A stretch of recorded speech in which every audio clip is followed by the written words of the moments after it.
कोई 3 दशक पहले 16 सितंबर 1985 की रात 9:30 से 10 बजे के बीच उत्तर प्रदेश में अवध के ऐतिहासिक फैजाबाद शहर के सिविल लाइंस मोहल्ले में स्थित राम भवन नाम की इमारत में अंतिम सांस लेने वाले गुमनामी बाबा उर्फ भगवान जी अपने जीवित रहते दिनचर्या के लिहाज से बेहद रहस्यमय और सामाजिकता के लिहाज से बेहद एकांतजीवी संत के रूप में जाने जाते थे। भगवान जी के देहांत के बाद उनके निवास से मिली नेताजी से जुड़ी सामग्री व सामानों की बिना पर कई लोग कहते हैं कि वे वहां अज्ञातवास कर रहे नेताजी सुभाष चंद्र बोस थे। उनकी एकांत जीविता का आलम तो यह था कि उनके नेताजी होने का दावा करने वालों में भी ज्यादातर लोग उन्हें अपनी आंखों से देखने अथवा उनसे आमने सामने साक्षात्कार का दावा नहीं करते। वे अपने अति निकटस्थ लोगों की निगाहों से भी दूर रहते थे और अपने सेवकों व रहने की जगहों को प्रायः बदलते रहते थे। अब तक ज्ञात तथ्यों के अनुसार बाबा पहली बार 1972-73 के बीच कभी फैजाबाद के जुड़वा शहर अयोध्या के समीप दर्शन नगर नामक बाजार के शंकर निवास नाम के भवन में आए, जहां कहते हैं कि उन्हें पड़ोसी बस्ती जिले की बांसी रियासत के एक पूर्व नरेश का सशस्त्र संरक्षण प्राप्त था। रहस्यमय गतिविधियों के कारण उक्त नरेश के संरक्षण के बावजूद उनकी शंकर निवास के पड़ोसियों से नहीं बनी और रोज रोज के झगड़े टंटे के बाद उन्हें विवश होकर अयोध्या की हनुमानगढ़ी के पास स्थित रामकिशोर पंडा के छोटे से घर में शरण लेनी पड़ी। इस असुविधा के मद्देनजर 15 जनवरी 1975 को उनके सेवकों ने जल्दी ही ब्रह्मकुंड गुरुद्वारे के पास सरदार गुरुबख्श सिंह सोढ़ी का अपेक्षाकृत बड़ा मकान किराए पर लिया, तो वहां किराए के भुगतान को लेकर विवाद हुआ और सोढ़ी ने बाबा को दो बार फैजाबाद के सिविल जज की अदालत में घसीटा। दोनों मुकदमों में उन्हें गुरुदेव स्वामी उर्फ भगवान जी कहकर संबोधित किया गया और उनकी संदिग्ध गतिविधियों को लेकर उनके आइडेंटिफिकेशन के लिए पुलिस को अर्जियां दी गईं। तब फैजाबाद के पुलिस अधीक्षक ने एक सीआईडी इंस्पेक्टर को बाबा की पहचान की जिम्मेदारी सौंपी, लेकिन यह पहचान हो पाती इससे पहले ही अयोध्या के तत्कालीन कोतवाल जालिम सिंह अज्ञात कारणों से बाबा की तरफ से पुलिसिया हथकंडे अपनाते हुए उल्टे सोढ़ी को ही धमकाने व उत्पीड़ित करने लगे। जानकारों की माने तो इसके पीछे पुलिस अधिकारियों से बाबा के उच्च स्तरीय संपर्क थे। इसे लेकर विवाद और बढ़ता। इससे पहले ही 15 मई 1978 की रात बाबा ने अचानक उक्त मकान खाली करके अयोध्या की सब्जी मंडी के बीचों बीच स्थित लखनऊ वा मंदिर को अपना निवास बना लिया, लेकिन वहां भी विवादों से उनका पीछा नहीं छूटा। कुछ ही दिनों बाद पत्रकार डॉक्टर वीरेंद्र कुमार मिश्र ने पुलिस अधीक्षक से शिकायत कर दी कि बाबा की रहस्यात्मक और डराने वाली गतिविधियां उनकी सुरक्षा के लिए खतरा बन गई हैं। साथ ही अनुरोध किया कि जांच करके बाबा की रहस्यमयता का सच उजागर किया जाए। लेकिन बाबा के रसूख की बलिहारी की शुरुआती जांच के बाद पुलिस ने इस मामले को भी ठंडे बस्ते में डाल दिया, इस बात की परवाह किए बिना कि दूसरा पक्ष पत्रकार है और इसे लेकर उसकी जगहसाई करा सकता है। बाबा के साथ शुरू से ही उनकी एक सेविका हुआ करती थी, जिनका नाम यो तो सरस्वती देवी शुक्ला था, लेकिन वे उन्हें जगदम्बे कहते थे। जगदम्बे बस्ती जिले के निवासी और अपने लोगों के बीच साहित्यकार की छवि से मंडित पंडित महादेव प्रसाद तिवारी की विवाहित पुत्री थी। पूरी तरह अनपढ़, सो बाबा के ज्यादा काम की थी। कुछ लोगों के अनुसार जगदम्बे का संबंध नेपाल के राजपरिवार से भी था। बाबा उनके अतिरिक्त अपने अन्य सेवकों को एक निश्चित अंतराल पर बदलते रहते थे। चूंकि अयोध्या में गुमनामी बाबा जैसे बाबाओं की बहुतायत है, इसलिए उनकी अजीबोगरीब दिनचर्या के बावजूद पड़ोसियों को छोड़कर दूसरे लोगों को आम तौर पर उसमें ज्यादा दिलचस्पी नहीं थी। भले ही वे जहां भी रहते अपने चारों ओर जानबूझकर एक आवरण बनाए रखते और किसी से मिलते जुलते नहीं थे।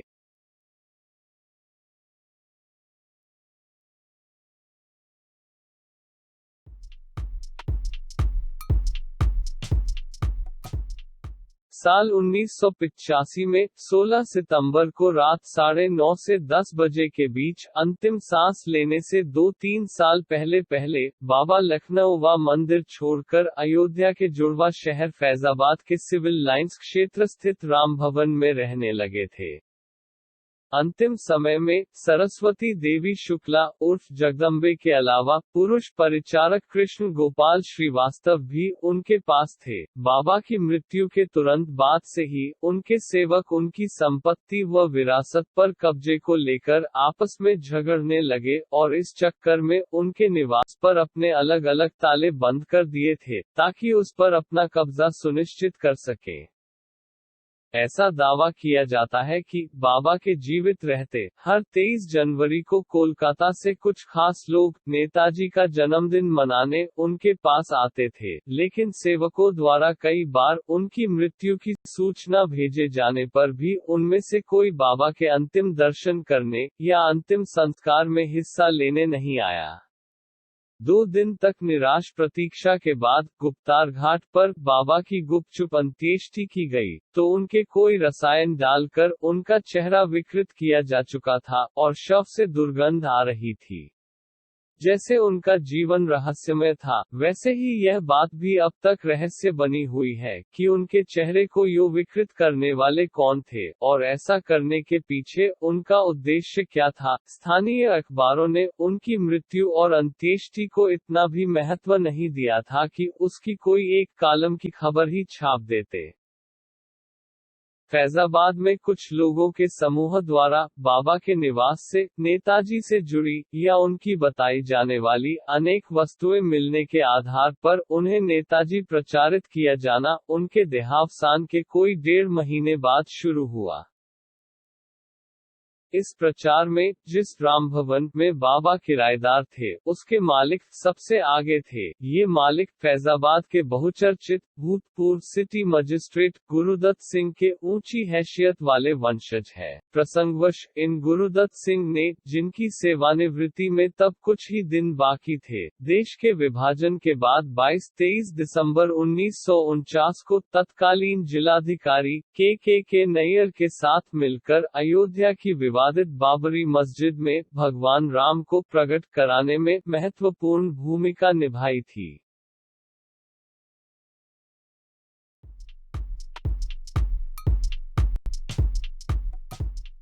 साल 1985 में ही बाबा को नेताजी बताने वालों को तब बहुत जोर का झटका लगा जब नेताजी की आजाद हिंद फौज के गुप्तचर विभाग के प्रमुख रहे पवित्र मोहन राय ने उन्हें नेताजी मानने से साफ इनकार कर दिया। फैजाबाद के लोकप्रिय दैनिक जनमोर्चा के संपादक शीतला सिंह ने कोलकाता जाकर उनसे बातचीत की तो उन्होंने खींचकर उनसे प्रतिप्रश्न कर डाला, क्या आपको लगता है कि फैजाबाद में नेताजी का निधन हो जाता और मैं उनके अंतिम दर्शन या अंतिम संस्कार के लिए वहां जाने के बजाय कोलकाता में रहकर इस तरह हंस कर उनकी बाबत आपसे बात कर रहा होता? राय के अनुसार वे नेताजी के जीवित होने की उम्मीद लिए अनेक जगहों पर उनको तलाशने जाते रहे हैं। गुमनामी बाबा के पास भी गए थे, लेकिन बाबा उन्हें पल भर के लिए भी नेताजी नहीं लगे।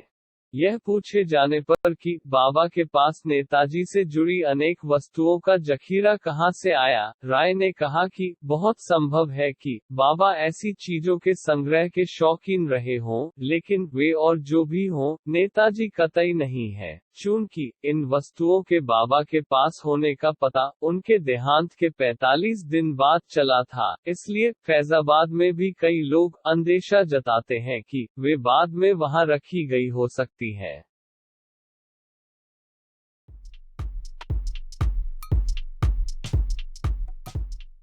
बाबा के नेताजी होने का प्रचार 2 कारणों से जोर पकड़ गया। पहला यह कि अभी भी देश में तमाम लोग हैं जो 1945 में ताइहोकू में हुई विमान दुर्घटना में नेताजी के निधन की खबर को सही नहीं मानते। दूसरा यह कि गुमनामी बाबा की हस्तलिपि नेताजी की हस्तलिपि जैसी ही लगती थी और उनके निवास से मिला नेताजी से संबंधित सामग्री का जखीरा वाकई आश्चर्यजनक था। मसलन नेताजी जैसे गोल शीशे वाले सुनहरे फ्रेम के मेड इन जर्मनी चश्मे, रोलेक्स जेब घड़ी, फाउंटेन पेन, दूरबीन, 555 ब्रांड की सिगरेटें, विदेशी शराब, आजाद हिंद फौज की वर्दी, उसके गुप्तचर विभाग के प्रमुख पवित्र मोहन राय के बधाई संदेश। नेताजी के माता पिता व परिजनों, उनके कोलकाता के जन्मोत्सवों, और लीला राय की मौत पर हुई शोक सभाओं की दुर्लभ निजी तस्वीरें, जर्मन, जापानी, अंग्रेजी व बांग्ला साहित्य की अनेक महत्वपूर्ण पुस्तकें। 1974 में कोलकाता के दैनिक आनंद बाजार पत्रिका में 24 किस्तों में प्रकाशित रिपोर्ट ताइहोकू विमान दुर्घटना एक बनी हुई कहानी की कतर ने भगवान जी को संबोधित अनेक पत्र व तार नेताजी के लापता होने की गुत्थी सुलझाने के लिए गठित शाहनवाज व खोसला आयोगों की रपटें, हाथ से बने नक्शे जिनमें उस स्थल को इंगित किया गया था जहां विमान दुर्घटना में नेताजी का निधन हुआ, आदि। इनके अतिरिक्त नेताजी के बारे में देश विदेश के समाचार पत्रों में छपी अनेकानेक खबरों व रिपोर्टों की कतर ने काली की मूर्ति, तांत की साड़ी और मालाएं बाबा के बारे में प्रचारित था कि वे जिसे भी देते हैं नए करारे नोट ही देते हैं, और अपने नजदीकी लोगों से कहा करते हैं कि इस देश के रजिस्टर से मेरा नाम काट दिया गया है।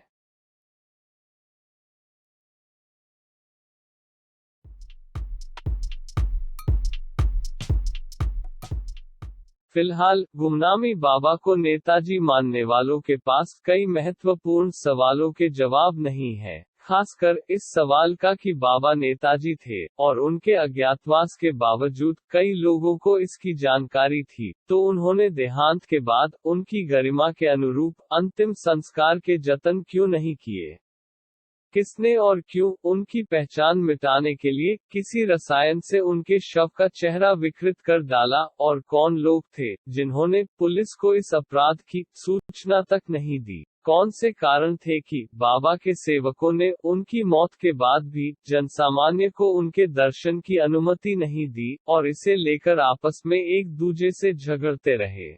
नेताजी के इतने निरीह भाव वाले अज्ञातवास की बात उनके ऐतिहासिक शौर्य, पराक्रम और स्वभाव से मेल नहीं खाती। कितने भी विषम हालात में नेताजी होते, या छिप छिपा कर दिन काटने के बजाय वे बाहर निकलकर चुनौतियों का सामना करते, खासकर तब जब देश में अभी भी उनके प्रति असीम समर्पण की भावना है। उनका अज्ञातवास स्वीकार भी कर लिया जाए तो उनकी मृत्यु के बाद उसको रहस्य बनाए रखकर किस उद्देश्य की प्राप्ति की जा रही थी? नेताजी के नजदीकी जिन खास लोगों के हर 23 जनवरी को नेताजी का जन्मदिन मनाने के लिए बाबा से मिलने आने का दावा किया जा रहा था, वे उनकी मृत्यु के बाद अंत्येष्टि या अंतिम दर्शन के लिए फैजाबाद क्यों नहीं आए? नेताजी ताइहोकू की विमान दुर्घटना में बच भी गए रहे हों, या वास्तव में वह दुर्घटना हुई ही न रही हो, जैसा कि दावा किया जा रहा है, तो भी आगे की कड़ियां जोड़े बिना बाबा को नेताजी कैसे माना जा सकता है?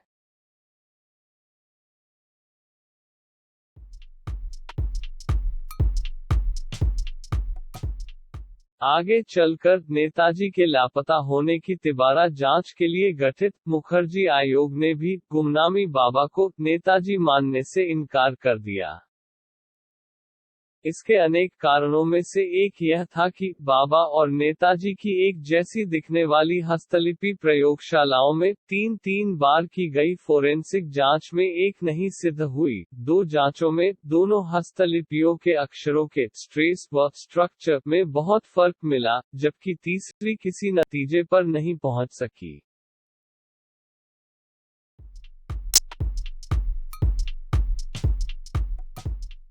दरअसल बाबा की लगभग अननोटिस्ड मौत के बाद कुछ लोगों द्वारा अचानक उनके नेताजी होने के दावे किए जाने लगे, तो उन दिनों फैजाबाद से प्रकाशित दैनिक नए लोग ने, जो अब बंद हो चुका है, प्रसार की अनैतिक स्पर्धा में अपने प्रतिद्वंद्वियों, खासकर जनमोर्चा पर बढ़त बनाने के लिए अपने 28 अक्टूबर 1985 के अंक में, यानी बाबा की मृत्यु के 42 दिनों बाद, पहले पृष्ठ पर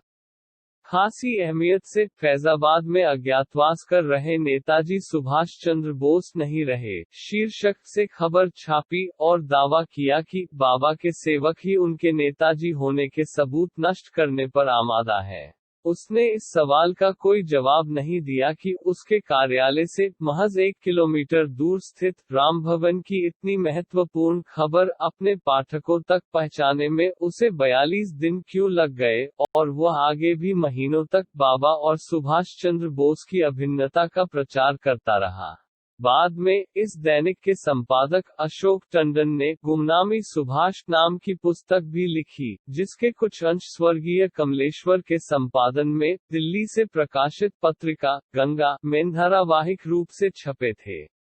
लेकिन कमलेश्वर ने उनके इस निष्कर्ष को स्वीकार नहीं किया था कि गुमनामी बाबा ही नेताजी थे। उन्होंने उन अंशों को 2 शीर्षक दिए थे, पहला, वे नेताजी नहीं थे तो कौन थे, और दूसरा, क्या वे नेताजी थे।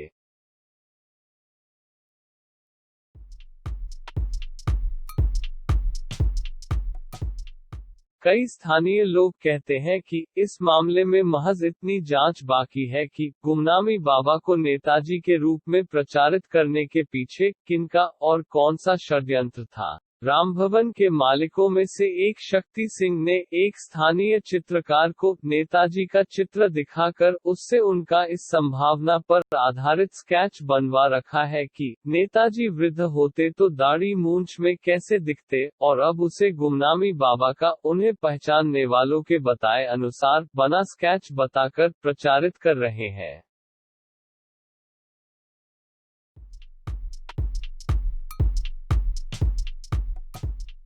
बहुत से लोगों की नज़र में ये सवाल आज भी अनुत्तरित है, लेकिन 1985 में नए लोग द्वारा गुमनामी बाबा को नेताजी निरूपित किए जाने के कुछ ही दिनों बाद दैनिक जनमोर्चा के एक अनाम पाठक ने उसे पत्र लिखकर बताया था कि बाबा नेताजी नहीं, बल्कि 1958 में अयोध्या से फरार हुए एक हत्यारे का नया अवतार थे। इस दैनिक के 3 नवंबर 1985 के अंकमंत पहले पृष्ठ पर प्रकाशित खबर में इस पाठक के हवाले से कहा गया है कि बाबा का असली नाम कृष्णदत्त उपाध्याय था। उन्होंने 12 अक्टूबर 1958 को अयोध्या के टेढ़ी बाजार स्थित गायत्री भवन में हो रही एक बैठक के दौरान झगड़े के बाद उत्तेजित होकर अपने विरोधी पंडित ब्रह्मदेव शास्त्री की गोली मारकर हत्या कर दी थी और पुलिस की गिरफ्त में आने से बचने के लिए भाग निकले थे। हत्या के पीछे गायत्री ब्रह्मचर्य आश्रम के रुपयों के हिसाब किताब में गड़बड़ी और एक शिक्षक की नियुक्ति को लेकर चल रहा विवाद था। बाबा ने अपनी छड़ी, जूता और ऐनक आदि राजघाट में सरयू के किनारे छोड़ दिया था। बाद में पास से ही बिजावर स्टेट द्वारा उन्हें दी गई, और हत्या में प्रयुक्त राइफल, उसके 14 कारतूस और 2 अन्य लोगों की हत्या की धमकी वाला उनका लिखा पत्र भी बरामद हुआ था। इस तरह छड़ी आदि सरयू किनारे छोड़ने के पीछे उनकी पुलिस व लोगों में यह भ्रम पैदा करने की कवायद थी कि ब्रह्मदेव शास्त्री की हत्या के बाद उन्होंने खुद भी सरयू में कूदकर आत्महत्या कर ली है, लेकिन वे अपनी कवायद में सफल नहीं हुए और पुलिस उन्हें ढूंढती ही रही।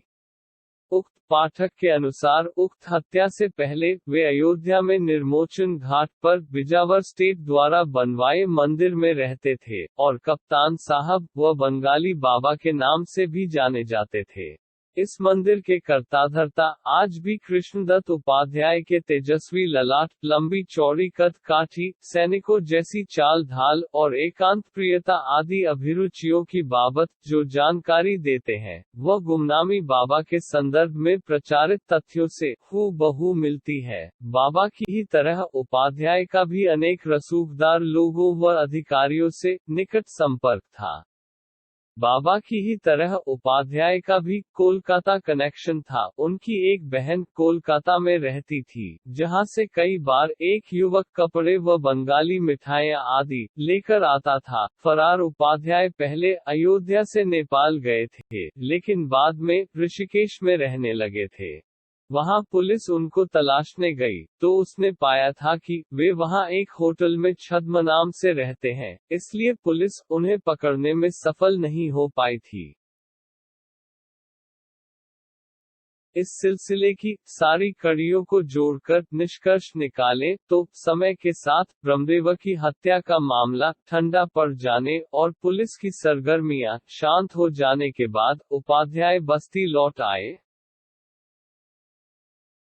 कुछ दिनों बाद वहां के एक वकील उन्हें लेकर अयोध्या आए और गुमनामी बाबा के रूप में उनका पुनर्वास करा दिया। लोगों के सामने आने या ज्यादा मिलने जुलने पर उनका भांडा फूट सकता था, इसलिए उन्होंने एकांतजीवी होना पसंद किया, जो उनकी प्रकृति के भी अनुकूल था।